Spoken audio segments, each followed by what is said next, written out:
Video like जरूर कर लीजिए और ऐसे वीडियो लगातार फ्री में पाने के लिए चैनल को तुरंत सब्सक्राइब कर लीजिए और बेल आइकन को जरूर टैप कर लीजिए ताकि आगे भी सारे वीडियो आपको मिलते रहे। यूट्यूब में फॉलो करते हैं तो प्लीज ये वाला फ्री टेलीग्राम चैनल जरूर ज्वाइन कर लीजिएगा। सारे नोटिफिकेशन सारे अपडेट यहीं पे आते हैं, ध्यान रखिए। मैं वैभव और आप लोग देख रहे हैं UPPSC best online coaching YouTube channel. दोस्तों, आज के इस वाले वीडियो में हम लोग जो 780 पेजेस को कवर अप कर रहे हैं उसी क्रम में आगे बढ़ेंगे।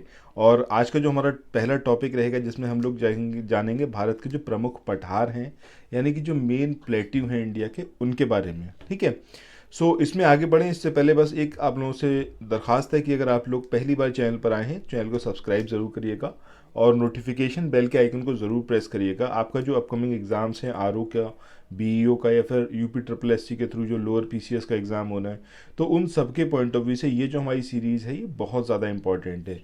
और अगर आप 2024 के पीसीएस के लिए प्रिपरेशन कर रहे हैं तब तो और ज़्यादा। ठीक है, तो चैनल को सब्सक्राइब करना बिल्कुल ना भूलें और ये पूरी सीरीज़ जो है आप डेली बेसिस पर कवर अप करते रहिए। और यहाँ पर जो भी वीडियोस आ रहे हैं, क्योंकि बहुत ज़्यादा इंपॉर्टेंट यहाँ पर टॉपिक्स हैं जो यहाँ चल रहे हैं। अभी सबसे पहले हम 780 पेजेस में ज्योग्राफी वाले पोर्शन को कवर अप कर रहे हैं। तो चलिए स्टार्ट करते हैं। अब यहाँ पर हम बात कर रहे हैं भारत के प्रमुख पठार की। तो इसमें एक इम्पॉर्टेंट पठार है आपका दक्कन का पठार। ये भारत का सबसे बड़ा पठार है, ये आपको पहला पॉइंट है जो इसके बारे में पता होना चाहिए। दूसरा, कौन कौन सा जो स्टेट है वो इसके अंदर आता है, या फिर कौन कौन से स्टेट के जो भूभाग हैं वो इसके अंतर्गत आते हैं। तो इसमें आपका महाराष्ट्र, मध्य प्रदेश, गुजरात, कर्नाटक और आंध्र प्रदेश, ये वो स्टेट है जिनके भूभाग जो है दक्कन के पठार के अंतर्गत आते हैं। गोदावरी नदी दक्कन के पठार को दो भागों में डिवाइड करती है। एक है आपका तेलंगाना पठार और दूसरा है आपका कर्नाटका पठार। अब आपसे ये पूछा जा सकता है कि इसकी जो अलग अलग डायरेक्शन है, उत्तर की है, पूर्व की है, तो उसमें क्या कुछ लोकेटेड है, इसका शेप कैसा है दक्कन के पठार का। तो शेप की बात करें तो कैसा है आपका, त्रिभुजाकार है, रेक्टेंगुलर शेप है। दूसरी बात, नर्मदा नदी जो है उसके दक्षिण में ये लोकेटेड है। अगर हम बात करते हैं दक्कन के पठार के मतलब कौन सी जो पर्वत श्रृंखला है, ठीक है, तो वो कहाँ पर है, उत्तर में कौन सी पर्वत श्रृंखला है, तो वो है आपकी सतपुड़ा रेंजेस। जबकि अगर महादेव, कैमूर और मैकाल रेंजेस की बात करें तो इनका विस्तार जो है पूर्व में है इसके। तो ये सारे पॉइंट आपको इसके बारे में याद रखना है। प्रायद्वीपीय भारत की चट्टानों की उत्पत्ति लगभग 3600 मिलियन वर्ष पूर्व हुई थी। कार्बोनिफेरस युग के पहले यह गोंडवाना लैंड का ही पार्ट रहा है। जैसा आपको पता होगा कि सबसे पहले अगर हम बात करें दुनिया में कौन कौन से कॉन्टिनेंट थे, तो बिल्कुल अगर स्टार्टिंग की बात करें तो सिर्फ एक कॉन्टिनेंट था और एक समुद्र था। ठीक है, जो आपने सुना होगा पांथलासा, तो पांथलासा जो था वो एक पूरा एक समुद्र था और जो पेंजिया नाम का पूरा एक हमारा कॉन्टिनेंट था। फिर धीरे वो स्प्लिट हुआ दो में, गोंडवाना लैंड में और आपका यूरेशिया में। तो जो गोंडवाना लैंड है उसी का पार्ट है हमारा जो दक्कन का पठार है। कार्बोनिफेरस युग के दौरान दामोदर, सोन, महानदी और गोदावरी बेसिन, इसमें कोयले का निर्माण हुआ। तो ये आपसे एग्जामिनेशन में पूछा गया है पहले भी कि कार्बोनिफेरस मतलब कौन से युग में जो है दामोदर, महानदी, गोदावरी बेसिन में कोयले का निर्माण हुआ था। जबकि अगर क्रिटेशियस युग की बात करें तो इसके दौरान अत्यधिक ज्वालामुखी जो मतलब वो उसका इरप्शन हुआ, उद्गार हुआ, उसमें दक्कन ट्रैप का निर्माण हुआ। तो इनका कौन से काल में निर्माण हुआ ये आपको ज़रूर पता होना चाहिए। तो कार्बोनिफेरस युग की बात करें तो उसमें ज़्यादातर कोयले का निर्माण हुआ है, जबकि क्रिटेशियस में जब वॉल्केनिक एक्टिविटी बहुत ज़्यादा हुई तो उस ड्यूरेशन में दक्कन का पठार जो था वो निर्मित हुआ। दक्कन ट्रैप, इसका निर्माण जो है लगभग 146 मिलियन वर्ष पूर्व हुआ है और प्रायद्वीपीय पठार में चौड़ी छिछली घाटियों एवं गोलाकार पहाड़ियाँ हैं। इस पठार के दो मुख्य भाग हैं, एक है आपका मध्य उच्च भूमि और दूसरा है आपका दक्कन का पठार।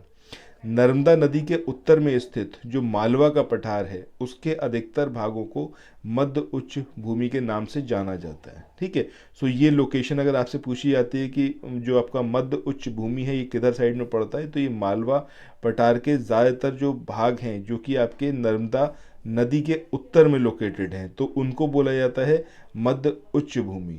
और मध्य उच्च भूमि पश्चिम में कैसी है, चौड़ी है, लेकिन पूर्व में कैसी है, संकीर्ण है, यानी कि नैरो होती जाती है। मध्य उच्च भूमि के पूर्वी विस्तार को स्थानीय रूप से क्या बोला जाता है, बुंदेलखंड और बघेलखंड, ये भी यहाँ पर याद रखना है। दामोदर नदी द्वारा अपवहित छोटा नागपुर पठार मध्य उच्चभूमि का भाग है और ये पठार जो है मेनली झारखंड, छत्तीसगढ़, उत्तरी भाग और पश्चिमी बंगाल के पुरुलिया जिले में एक्सटेंडेड है, वहाँ तक विस्तारित है। दक्कन ट्रैप में काली मृदा पाई जाती है यानी कि ब्लैक सॉइल, जिसका निर्माण बेसाल्ट लावा के अपक्षय और अपर्दन के फलस्वरूप हुआ है। अरावली की पहाड़ियाँ प्रायद्वीपीय पठार के उत्तर पश्चिम किनारे पर लोकेटेड हैं और यह बहुत अधिक खंडित और अपर्दित पहाड़ियाँ हैं। प्रायद्वीपीय पठार का एक भाग उत्तर पूर्व में पाया जाता है जिसे स्थानीय रूप से मेघालय पठार, कार्बो ओंगलोंग पठार और उत्तर कछार पहाड़ी के नाम से जाना जाता है। यह भ्रंशन के कारण प्रायद्वीपीय भाग से मालदा ट्रैप द्वारा जो है वो अलग हुआ है। मेघालय पठार के 3 महत्वपूर्ण पहाड़ियाँ हैं जिसमें आपका गारो, खासी और जयंतिया हैं। तो एक बार इसका लोकेशन देख लेते हैं। ये आप जो अपनी स्क्रीन पे देख रहे हो यहाँ पर, ये है आपका मालवा पठार, इधर उसको बोलते हैं बुंदेलखंड पठार।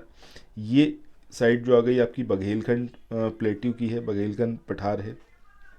और ये आपका इधर आता है कर्नाटका प्लेट्यू, इधर आ जाता है तेलंगाना प्लेट्यू। और ये जो यहाँ पर आप देख रहे हो ये है आपका दंडकारंड प्लेट्यू या फिर दंडकारंड पठार। इधर साइड में ये आता है आपका शिलोंग प्लेट्यू। तो ये आपको एज इट इज़ यहाँ पर अपने माइंड में सेटअप करना है। और दक्कन का प्लेट्यू की बात करें तो ये है आपका दक्कन का पठार। सो आगे यहाँ पर हम बात करें दंडकारंड क्षेत्र की, तो ये आपका उड़ीसा, कोरापुट और कालाहांडी जिला, छत्तीसगढ़, बस्तर जिला और आंध्र प्रदेश विशाखापट्टनम और श्रीकाकुलम जिला जो है उसके तकरीबन 89,078 स्क्वायर किलोमीटर एरिया में ये फैला हुआ है, जो ये आपका दंडकारंड प्लेट्यू है, ये जो आप यहाँ पर देख रहे हो। इसके बाद खड़गपुर पहाड़ियाँ धारवाड़ क्रम की हैं, जबकि रोहतास पठार ये विंध्यान क्रम का है। उत्तर पश्चिम पहाड़ियाँ तृतीय क्रम की तथा उत्तर और जो आपका उत्तरी गंगा का मैदान है वो कैसा है, नवीनतम है, यानी कि एकदम यंगेस्ट है। तो आगे चले नेक्स्ट क्वेश्चन को देखें। इससे पहले कुछ एक इन्फॉर्मेशन है आप लोगों के लिए जो बहुत इंपॉर्टेंट है। अगर आप लोग उत्तर प्रदेश पीसीएस की तैयारी कर रहे हैं, आप आरओ की तैयारी करना चाहते हैं, बीईओ की तैयारी करना चाहते हैं, इन तीनों एग्जाम की अगर आप तैयारी करने चाहते हैं तो स्टडी फॉर सिविल सर्विसेज के कोर्सेज को आप ज्वाइन कर सकते हैं कंप्लीट तैयारी के लिए। ये वन स्टॉप डेस्टिनेशन है, यहाँ पर आपको सब कुछ मिलेगा, जिसमें स्टडी मटेरियल रहेगा, टेस्ट सीरीज रहेंगी, पेड क्विज रहेंगी, सब कुछ आपको एक ही जगह पर मिलेगा। और ये सब कुछ सफिशिएंट होगा आपके एग्जाम को क्रैक करने के लिए, एग्जाम को निकालने के लिए। लेटेस्ट ग्रुप स्टार्ट हो चुके हैं और उन ग्रुप में आपको एडमिशन लेने के लिए सिंपली जो ये नंबर मैं आपकी स्क्रीन पर लिख रहा हूँ, इन नंबर्स पर आप कॉल कर सकते हैं। 8564880530 इस नंबर पर आप संपर्क कर सकते हैं। इसके अलावा 9696066089 इस नंबर पर कांटेक्ट कर सकते हैं, या फिर आप 7523864455 इन तीनों में से किसी भी नंबर पर कॉल करके आप हमसे संपर्क कर सकते हैं और ये लेटेस्ट ग्रुप जो है इसमें आप एडमिशन ले सकते हैं। अब अगर पूछा जाता है कि ये भांडेर पठार ये कौन से स्टेट में है, तो ये एमपी यानी कि मध्य प्रदेश में लोकेटेड है और विंध्यान रेंज का ये पार्ट है। इसके बाद आगे हम बात करते हैं पठारों के वर्गीकरण की। तो इनको मेनली 3 तरीके से डिवाइड करा गया है। एक है आपका अंतर्जात बलों से उत्पन्न, जिसमें आपका अंतर्जातीय पर्वतीय पठार हो गए, पर्वत पदीय पठार हो गए, तटीय पठार हो गए, गुंबदकार पठार हो गए और महाद्वीपीय पठार। वहीं बात करें बहिर्जात बलों से उत्पन्न पठार की, तो इसमें आपके जलीय पठार आते हैं, वायव्य पठार आते हैं, हिमानी पठार और उष्णकटिबंधीय पठार आते हैं। जलवायु के आधार पर पठारों की बात करें तो शुष्क पठार, आर्द्र पठार और हिम पठार होते हैं। अभी जो हमने इंडिया के मैप में देखा था कि छोटा नागपुर का पठार है, रांची का पठार है, हजारीबाग का पठार है, कोडरमा का पठार, मेघालय या फिर शिलोंग का पठार है, दक्कन का पठार, तेलंगाना का पठार, बघेलखंड का पठार, बुंदेलखंड का पठार और मालवा का पठार। तो ये मेन पठार हैं, मेन प्लेट्यू हैं इंडिया के। सो अलग अलग सबको यहाँ पर देखते हैं। बुंदेलखंड के पठार की बात करें तो इसका विस्तार जो है ग्वालियर के पठार और विंध्याचल श्रेणी के बीच में मध्य प्रदेश और उत्तर प्रदेश राज्यों में है। सो आपसे एग्जामिनेशन में ऐसे ही पूछेगा कि कौन कौन से स्टेट में ये प्लेट्यू फैला हुआ है, तो आपका ये मध्य प्रदेश और उत्तर प्रदेश में फैला हुआ है। उत्तर प्रदेश के 7 जिले इसके अंतर्गत आते हैं: जालौन, झांसी, ललितपुर, चित्रकूट, हमीरपुर, बांदा, महोबा। और मध्य प्रदेश की बात करें तो इसमें 8 डिस्ट्रिक्ट, जिसमें दातिया, निवाड़ी, टीकमगढ़, छतरपुर, पन्ना, दामोह, सागर, विदिशा, ये जो डिस्ट्रिक्ट हैं वो इस पठार के अंतर्गत आते हैं। बुंदेलखंड का पठार यमुना की सहायक चंबल नदी के द्वारा बने महाखड्डों को उत्खात भूमि का प्रदेश भी इसको बोला जाता है। इसके बाद छोटा नागपुर पठार की बात करें तो इसका विस्तार जो है मेनली कहाँ पर है, झारखंड में है। इसके अलावा दक्षिण बिहार, उत्तरी छत्तीसगढ़, पश्चिम बंगाल का पुरुलिया जिला और उड़ीसा का उत्तरी क्षेत्र भी जो है वो आपका छोटा नागपुर प्लेट्यू के अंतर्गत आता है। दंडकारंड के पठार की बात करें तो इस पठार का विस्तार उड़ीसा, छत्तीसगढ़, महाराष्ट्र, आंध्र प्रदेश और तेलंगाना तक है और यह भारत के मध्यवर्ती भाग में लोकेटेड है। इसके बाद आगे बात करते हैं प्रायद्वीपीय पठार की। तो एग्जैक्टली कहाँ पर ये लोकेटेड है, तो जो उत्तर भारतीय मैदान है उसके दक्षिण में प्रायद्वीपीय पठार पड़ता है, जो कि भारत का सबसे प्राचीन भाग है। भारत का प्रायद्वीपीय पठार प्राचीन गोंडवाना लैंड का पार्ट है, जो भी हम पहले भी डिस्कस कर चुके हैं इसके बारे में। गोंडवाना लैंड का विभाजन जब हुआ तो उसके बाद उत्तर की ओर खिसककर अपने वर्तमान स्वरूप में ये आ गया और इसका निर्माण प्राचीन और कठोर आग्नेय यानी कि इग्नियस रॉक से हुआ है। इसको 2 भागों में डिवाइड करा गया है, एक है आपका मध्य उच्च भूमि और दूसरा है आपका दक्कन का पठार।